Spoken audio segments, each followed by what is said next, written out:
You're listening to the CyberWire Network, powered by N2K.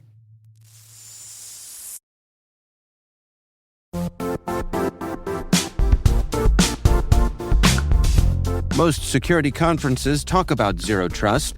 Zero Trust World puts you inside. This is a hands-on cybersecurity event designed for practitioners who want real skills, not just theory.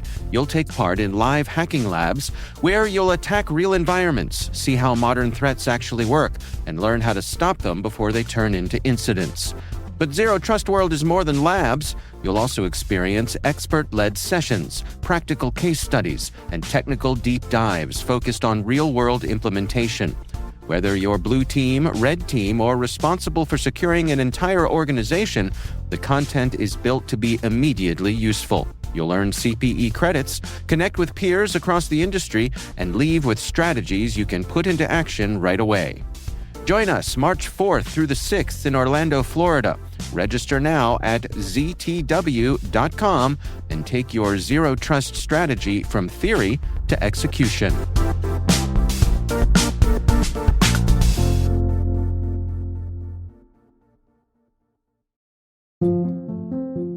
Hello, my name is Simone Petrella, and I am CEO of CyberVista. I was very into national parks, and I wanted to be a national park ranger, more specifically maybe a research scientist to study volcanoes. So I know there's not a lot of logical link to cybersecurity there, but I did discover that the fatality rate of volcanologists is quite high because you cannot study them without actually entering an erupting volcano. So turns out it's a scary field to go into.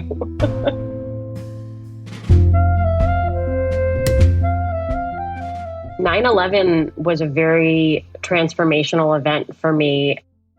I had gone to undergrad in Washington, D.C., thinking I would get involved in something in government or something in the policy realm. And I think also being in Washington, D.C. at the time actually really changed my focus and interest in international relations and specifically counterterrorism. But it was very much driven by, the war on terror and things that we were dealing with in the post 9/11 era. I got into the DoD, thought I would stay there, and I actually ended up leaving to stay within the industry. I went to work for a defense contractor ostensibly to do similar work to what I had been studying, trained, just with, a different color badge, if you will. And I distinctly remember I was in between contracts and I was fortunate enough to have a clearance, and I had a manager that said, "Hey, can you go help out on this contract? And we have a small team that's supporting one of our clients doing intelligence support to computer network operations." And I had no idea what that meant. I had no concept of the subject matter or anything else, but I was like, sure, let's give it a try and see what happens. And I walked onto that team and it was very small. And I have a distinct memory of one day being asked by my manager, would you like to stay on and do this full time with this team and this mission? So I jumped head first. I said, great, let's give it a try. And I, in some ways, feel like I have been riding a wave ever since.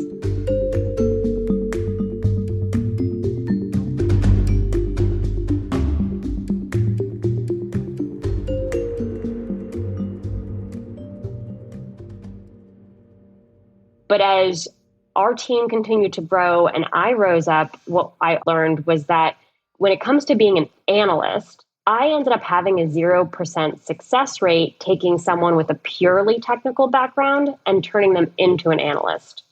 But what I could do was take journalism majors and pre-law or people with all these unique backgrounds that may have been like mine, or maybe biology majors, just anything. And if they had an interest and a ability to learn, I could teach them the technical. And when kind of the idea of CyberVista started, it was how can we tackle the skills gap in a way that actually solves the need of the employer and the mission? it's actually from the perspective of only the individual. Go get this degree, go sit for this credential, go take this training course.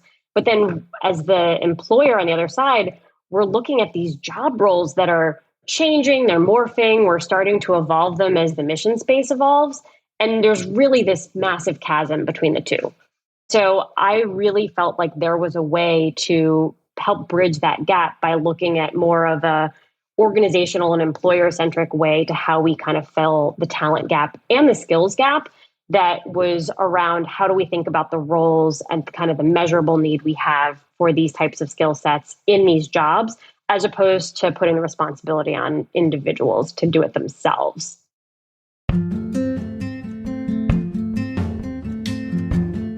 I've learned that every day is a new set of challenges when you are running a company.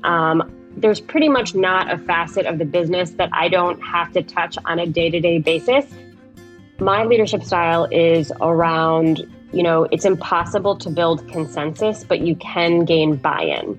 And so I think it's incredibly important as a leader that everyone has a say and input into every decision that we make as it pertains to where they are. And it's important for everyone to be heard. And I think co-opting people into the process is really important there as a leader. I am a firm believer in the idea of empowering people to really own and kind of run with the things that they're passionate about. I always say to new people that come onto our team, I would always rather have to rein you back in because you've stuck your neck out a little bit too far than push you forward. And I think that's just about like trust and accountability. People will go and do amazing things, but my job is to give them the tools to really excel in those areas.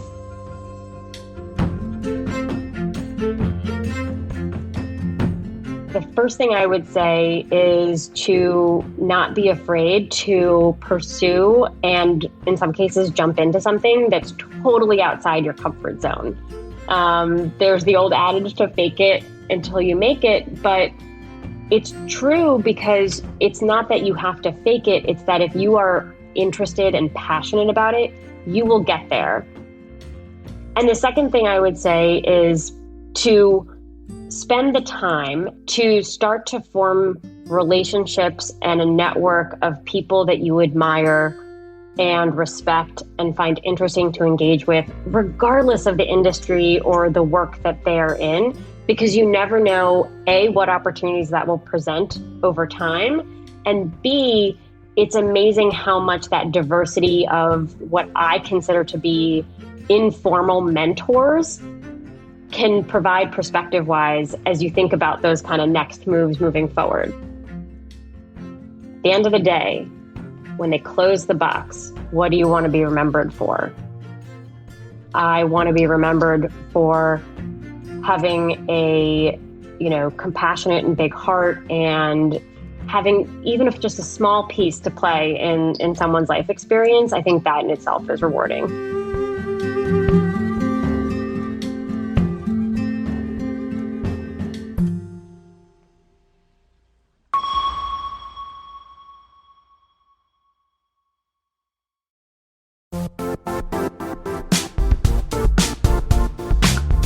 If you only attend one cybersecurity conference this year, make it RSAC 2026. It's happening March 23rd through the 26th in San Francisco, bringing together the global security community for 4 days of expert insights, hands-on learning, and real innovation. I'll say this plainly, I never miss this conference. The ideas and conversations stay with me all year. Join thousands of practitioners and leaders tackling today's toughest challenges and shaping what comes next. Register today at rsaconference.com/cyberwire26. I'll see you in San Francisco.